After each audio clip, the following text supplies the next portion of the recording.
Welcome to Siege365, where we talk about the past, the present, and the future of Rainbow Six Siege.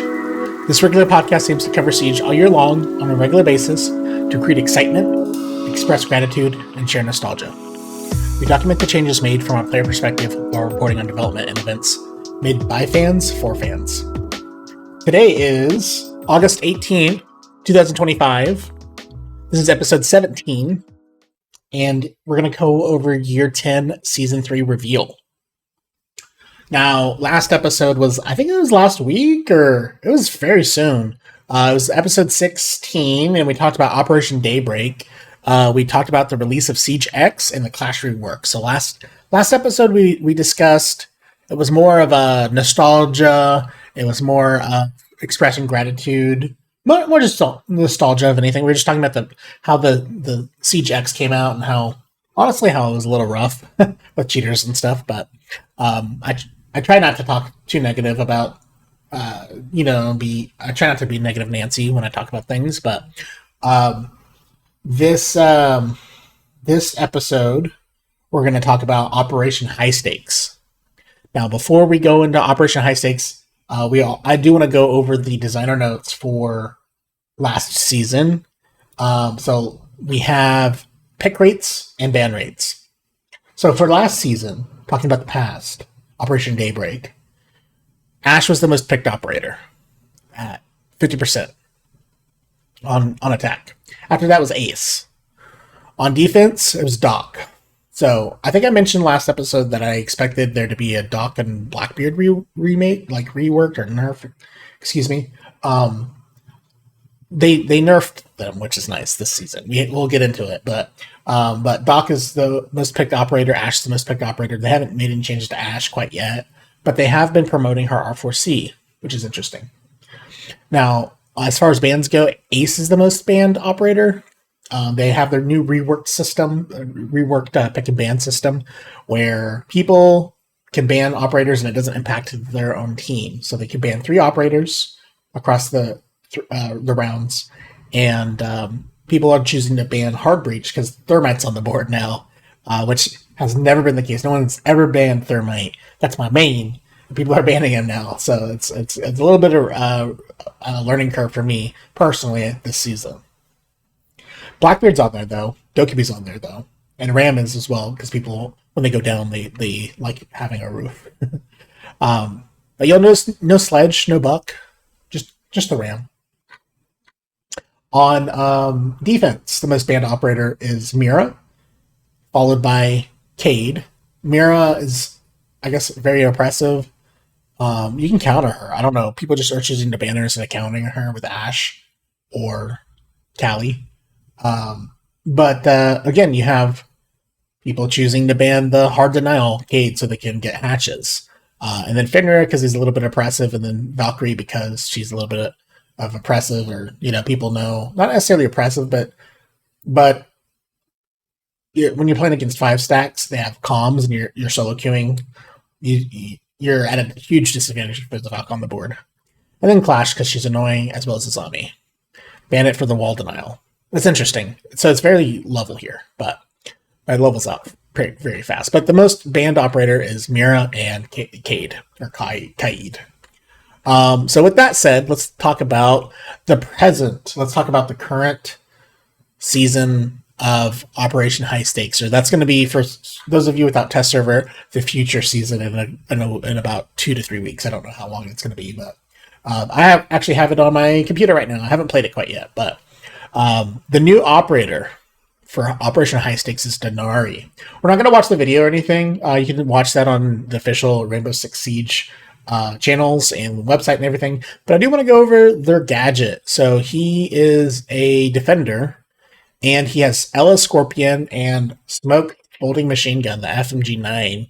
And he has a new secondary shotgun. It is a secondary slug shotgun. You put it in your pocket, and you pull it out, and you, I think you get about 4 shots off of slug shotgun. So it's kind of like a pocket TCSG. Very cool.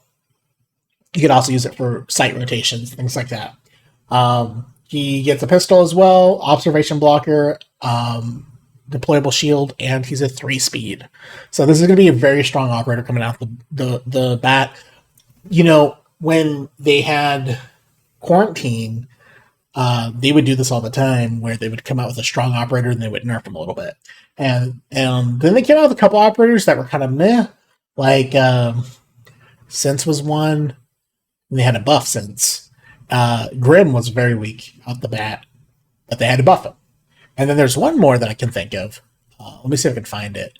But they're back to their old school ways of coming out with a strong operator and then nerfing them later, which is nice. So it's something that I like personally, because I think that it creates excitement for the community that there's a new character out. It also just helps like with the business model, because people like to buy the operator.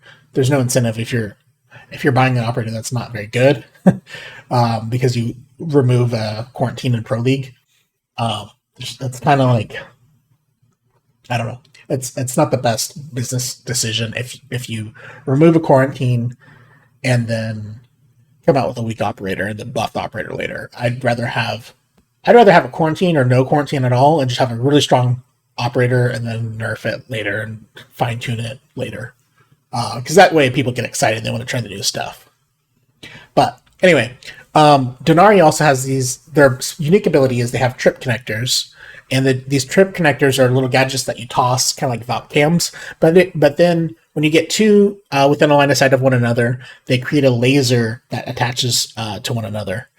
So think of it like Valk cams. They're not cameras at all, but you throw them. So you can throw them anywhere, but they're lasers kind of like Capcan traps. But instead of killing you because they have explosives attached to them, they slow and injure you. So they slow you down, they do damage. And you get, I think they said 7 of them, which was weird because it requires 2 to connect and you have an odd number. So, but you know, they're counterable. They're countered by a lot of different operators like Twitch. You can shoot them, obviously, I'm sure. You can hack them with Brava, all different types of stuff. So, very cool things. This is the new season. Aside from that, they're going to have anti-toxicity update. They're going to have anti-cheat update. They've been working on with anti-cheat. One of the things that I've learned is that they're going to have an anti-boosting. So if you play with 20 games with a cheater, you get banned, which is nice, because that's the big thing that people do is they will play with cheaters. They don't cheat themselves, but they'll play with the cheater and then they get champ, and then they stop playing with the cheater and they don't get banned.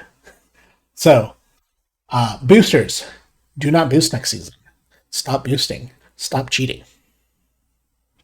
Aside from that, they're going to be coming out with voice chat moderation.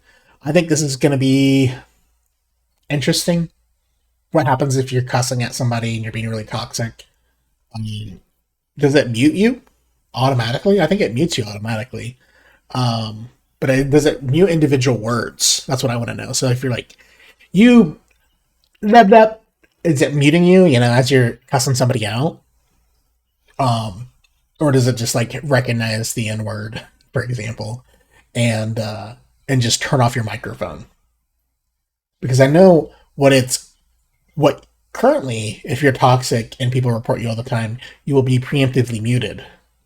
But is this individual words? What if you have an accent?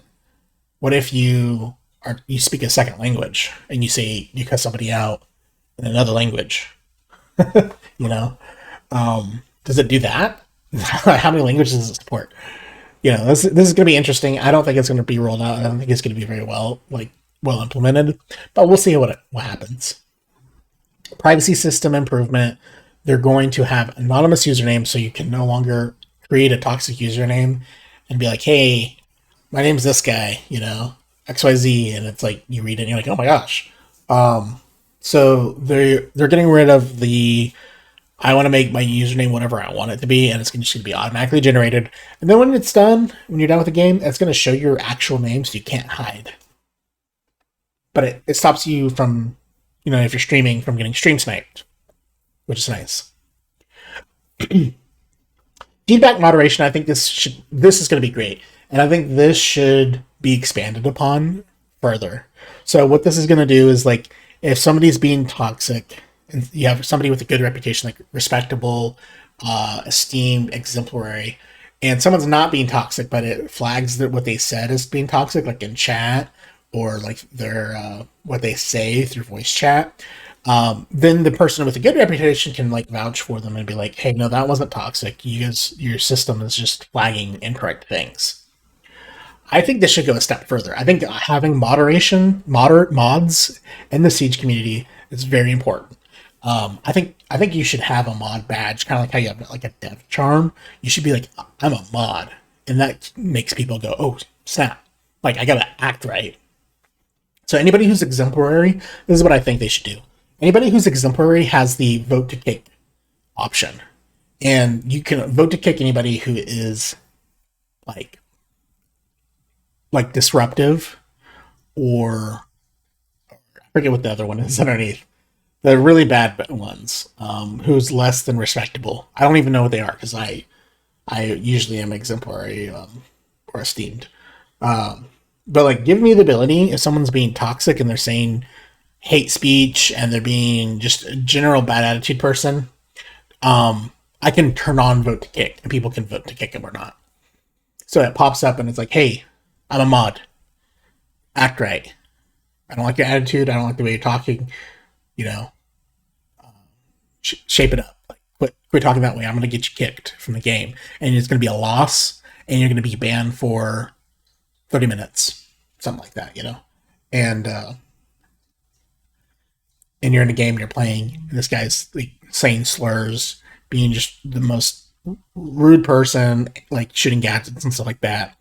You can just be like, you know what, this guy's more disruptive to the team than he is beneficial. So you vote to kick, and the rest of the team can decide collectively, hey, yeah, let's get rid of this guy, or like, no, it's fine. Like we're toxic too, and we're just gonna like goof off and be weird, and you're just being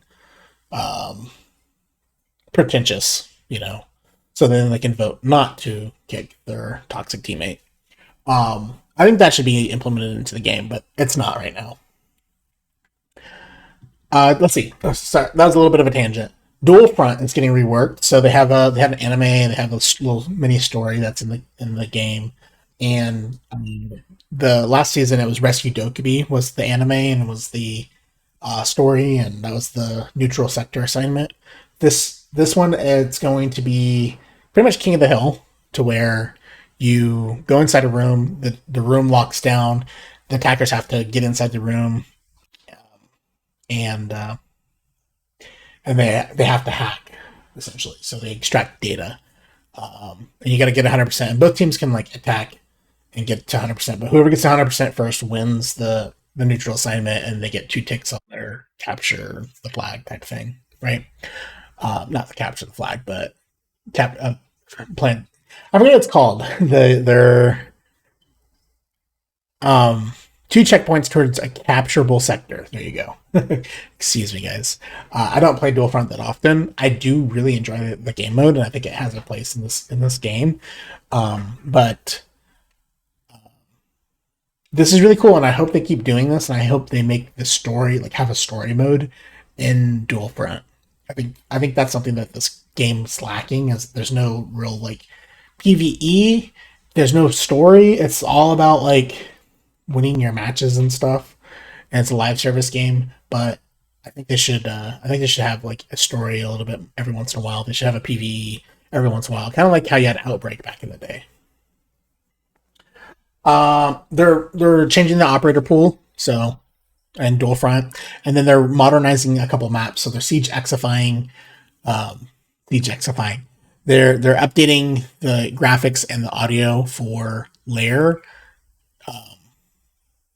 Night Haven, and Consulate.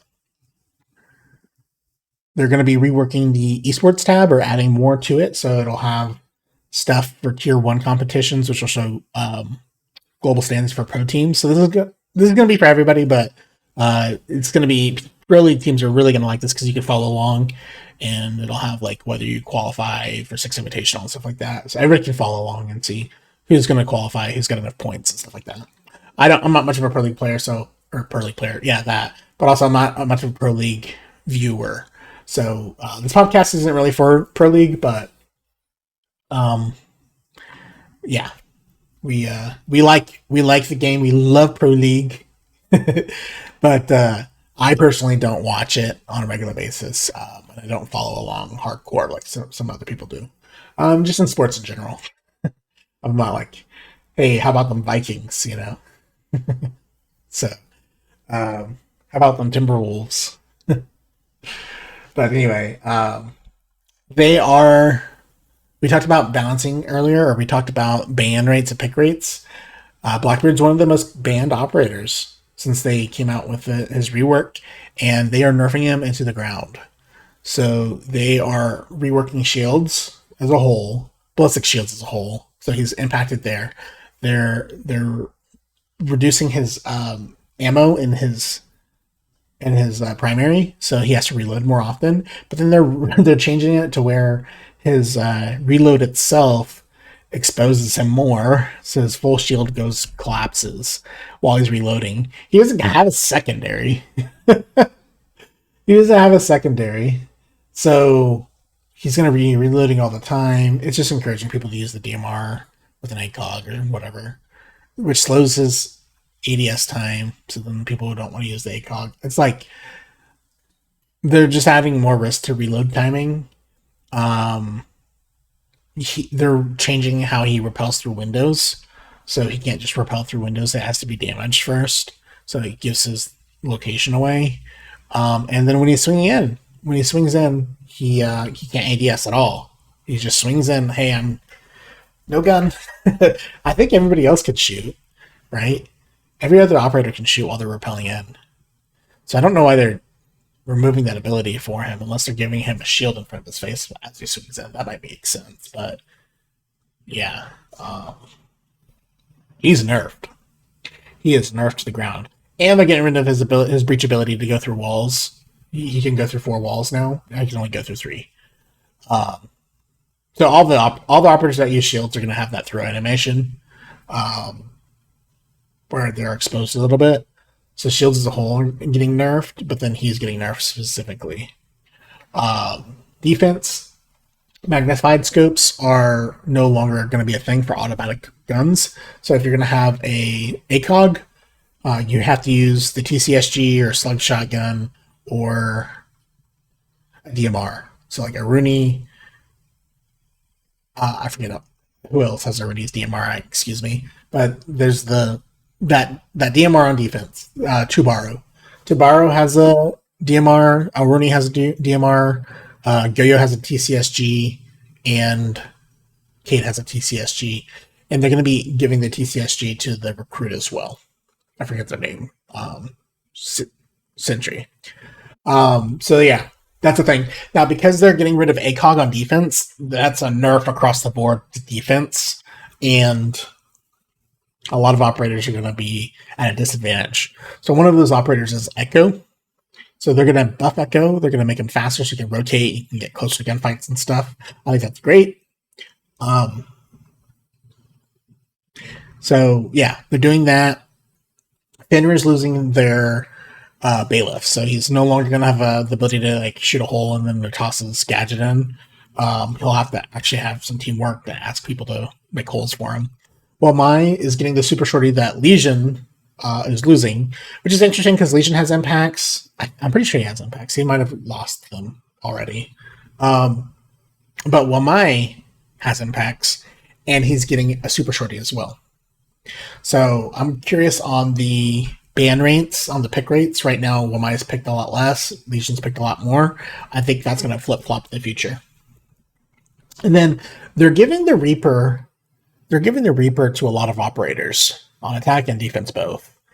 And I thought about this, and I think a lot of it has to do with, like, you know how Smoke and Mew have shotguns with the SMG?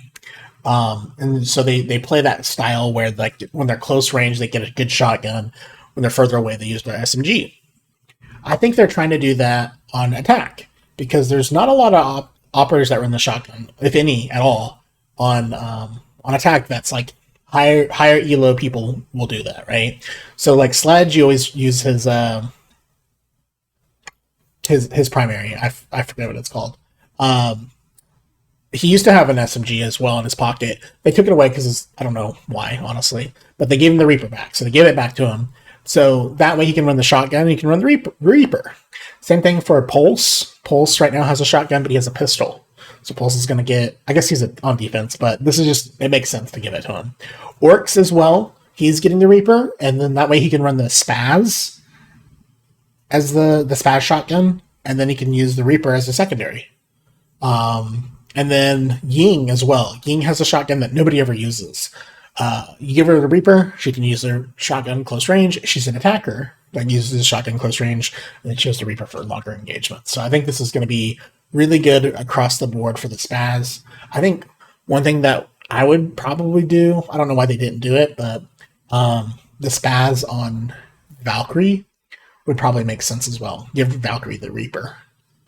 But I think people would just use the her primary full auto, and then they would switch to another full auto. And that's why they didn't do it on Valkyrie, because she's already strong and her band rate's pretty high. So that's why they didn't do it. But I really do think they should probably give her the Reaper too, because then she could run the Spaz shotgun and people wouldn't like question it at all. But then you'd have Pulse, Orcs, and Valkyrie. They're kind of similar loadouts with Mute and Smoke.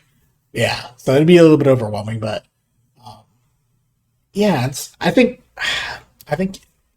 there's, she doesn't run the shotgun. You don't see enough Valkyrie shotgun, so I think there's some room to play with that there. And then Striker and Sentry, they get 8 cogs. They have the TCSG, they have the DMR. They're reworking the match replay. It's still in beta. They're just making it smoother experience across the board. Siege Cup is going every single weekend, and they're going to have squad inspection for the enemy team, so you can see who's the best operators and what they play and stuff like that. Cost, all that jazz. And then view rewards. Now, okay, so before I go there, I said view rewards, new rewards. They should have cost. It says you can review each player's cost. Why don't they do this in ranked? Why isn't the leaderboard, why doesn't it have like a plant percentage? Because my plant rate's like 20%. Like 1 in 5 rounds, I plant the bomb. I'm not even joking. My kill death ratio is really low. It's like 0.8, 0.9 overall, and it's regularly 0.7. And I get flamed all the time. Like I don't even care at this point anymore, because I'm used to it. But if they had cost, my cost is actually pretty good.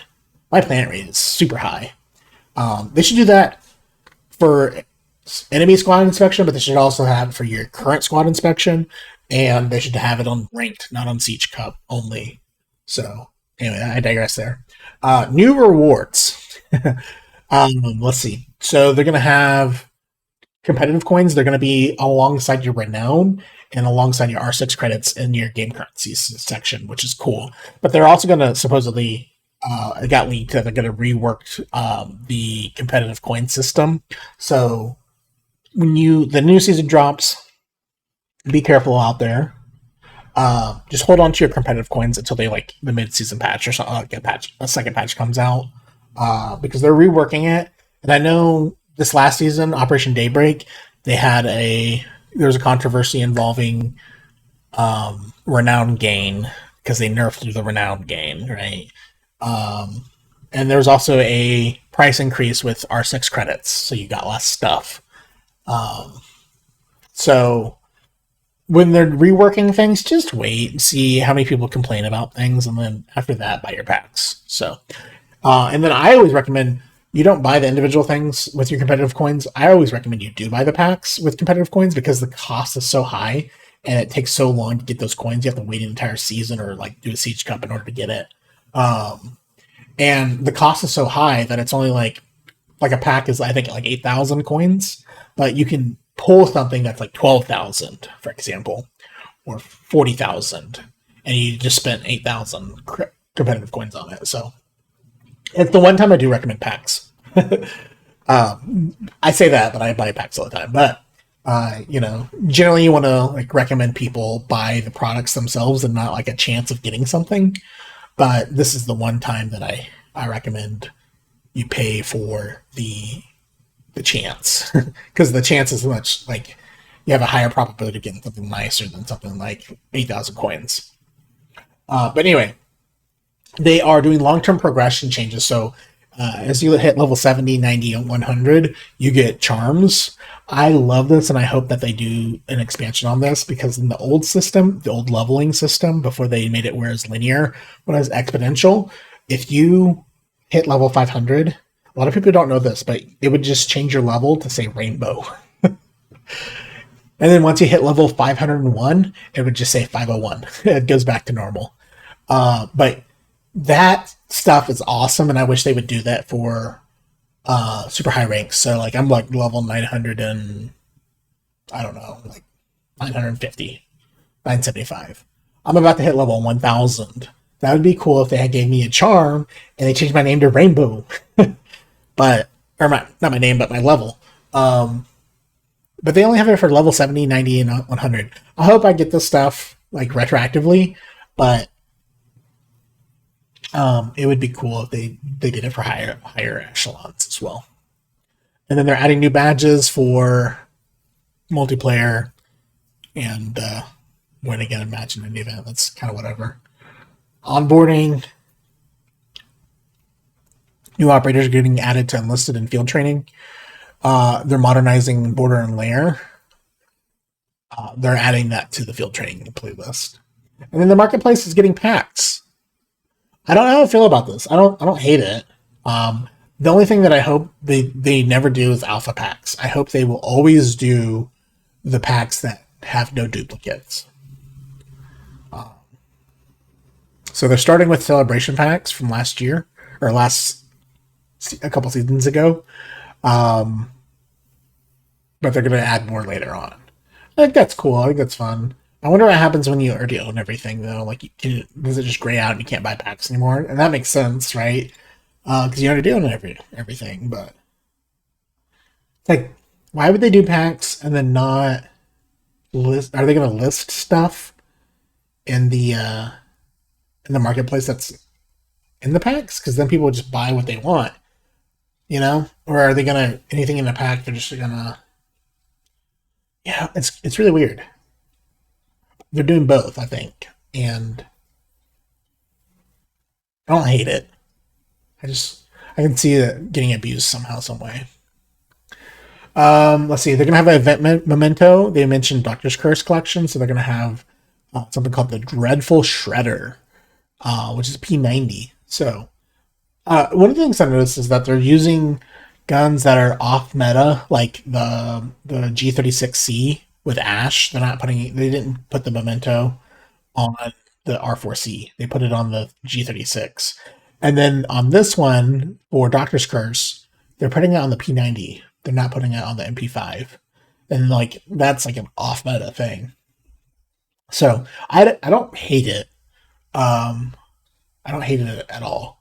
It would be nice if they made them, I don't know, more universal. I love universal skins, and then I wish they made them, which it's a Memento Legacy masterpiece. You can't make it, you literally can't make it universal. But I wish they would do stuff where it was meta. So the guns that are the most picked operators, or the most picked guns in the game, are the ones that get the memento skins. But I think they'll eventually come around to something cool for the R4C and Thermite's 5.56, for example. No one ever runs Thermite shotgun. But with that said, how come they didn't? I know they talked about giving him a shield, but why not give him a fucking Reaper? Excuse my language. I try not to cuss on stream or in recording, but give him a Reaper and a shotgun on Thermite. People would run it. So, anyway, Doctor's Curse, and then rumored is Mute Protocol is going to be the second one, and they're going to have another event memento for that. I have talked to the actual developer who does the events, and I told her that I want a Mario Kart racing event or a BattleBot style Twisted Metal event with Twitch drones and Flores drones, and you're just going around trying to blow each other up. And I'm waiting for them to do it. So we'll see. They just keep reusing events, and I think it's because they like Siege365 is kind of like the relaunch of the game after 10 years, and they got a huge influx of free-to-play players, and they're reusing the old events that people haven't played. But it would be nice if they came out with a new event, specifically around hunting drones, or like that feeling that you get when you're like about to clutch and you're like your heart's pounding, or you're someone's chasing your drone and you finally get through a drone hole, like stuff like that. That's like the essential of Siege, like the reason people keep coming back. They need to put that into an event so that it's like you can feel that over and over again. But with that said, I don't mind Doctor's Curse. That was one of the things that I wrote them and I told them they needed to come out with theme park and a hide and seek game mode, and they did it. And it's my baby. And I I've been doing this for a long time. I've been an alpha tester, a beta tester. I test every single season and test server, and I give feedback to Ubisoft, and I'm gonna, but yeah. Anyway, I digress there. Seasonal camo skins. They're going to be coming out with the new seasonal skins. They stopped doing the universal seasonal weapon skins. I don't know why they stopped doing that. They need a gun skin to go with this. Bring it back, Ubisoft. Why are you stopping to do that? It's purple, and it reminds me of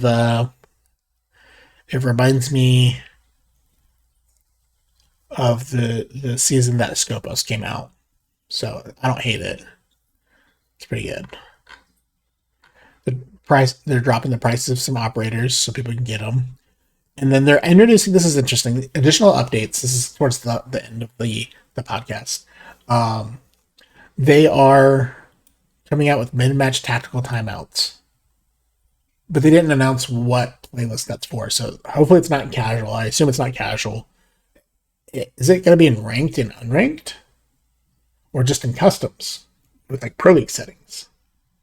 Because I don't even know in Pro League if they do tactical timeouts. I assume they do, but tactical timeouts. They're introducing that timeouts to Siege. I'm looking forward to this. I don't know how you're going to implement it, if it's a vote system, how it works, but I'm all here for it. Then they're going to have mid-match breaks during role swaps for customs.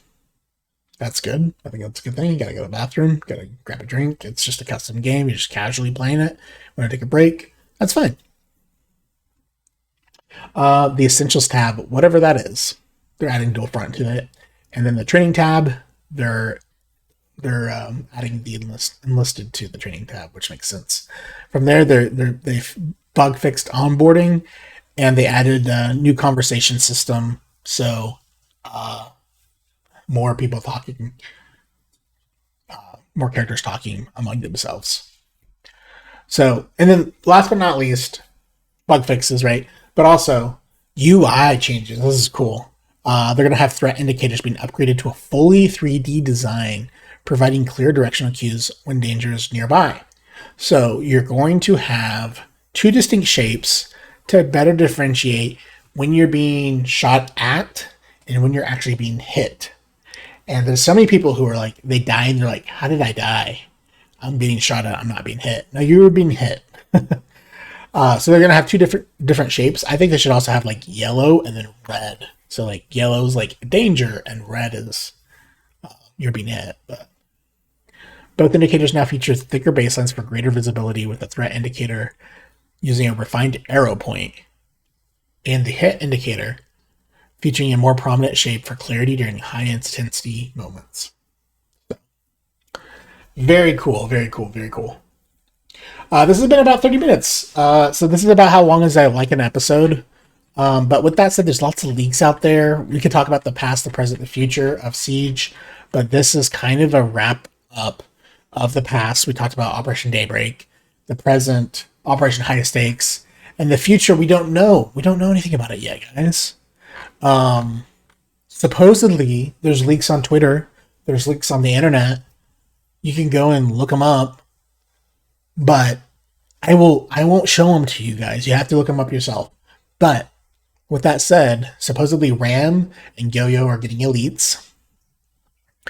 They're gonna have crossovers for Attack on Titan and Splinter Cell. Now this is all like skins, right? This is all that's been leaked there, like skins. Um, we talked about the rebalance of competitive coins, but Tubaro supposedly is going to have his own competitive packs within the coin system. So he'll have a complete set. Can't show it to you, but it's out there. They're going to have a Mute 2025 Champions bundle. Do you guys know the Pro League Legacy bundles where it's like Bolo clutches into something cool and he has his own skin in the game because of something cool he did? Well, they're going to bring that back and have a bunch of, I guess it's a shotgun, but they're going to have a bunch of Pro League Legacy, like, this happened, this is a clutch moment, this is awesome, it happened in Pro League, here's a skin to commemorate it. They're going to have that, which they already have, but they're going to do it again next season. They're going to have membership skins. Again. Oh, shocker, right? But here's the thing. They're going to have an animated uniform for Flores. Go check it out. Go check it out. I'm not showing it to you guys. But they're going to have universal weapon skins in the Battle Pass. I don't know how I feel about that. Cool. Whatever. Hopefully it's not like the universal seasonal skins that I want, right? That would suck. If they hid it behind the Battle Pass, I don't agree with that. The seasonal skins should always be like purchasable for the season. And then they're gonna have the Rainbow Six Siege, the R6 share skins. That's gonna be a thing. They're gonna have masterpieces. We already talked about this. It's already announced, but for the Doctor's Curse and Mute Protocol, but it's leaked, guys. You can go check it out. So there's that. They're gonna have a skin for the major that they do. You know, they do 4 majors a year for Munich. Marketplace drops, not membership drops, marketplace drops. So they'll have the skins that you sign up for, like a ticket system, and they're gonna have a new streamer charm, guys. There's gonna be one person who gets a streamer charm. It's a very well known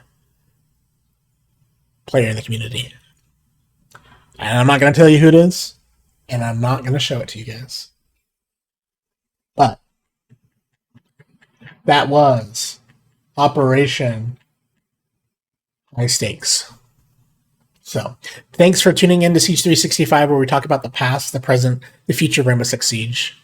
This regular podcast aims to cover Siege all year long on a regular basis to create excitement, express gratitude, and share nostalgia. Siege365 documents the changes made in game from a player perspective while reporting on development and events made by fans for fans. Join us next time where we talk about the full... Oh my gosh.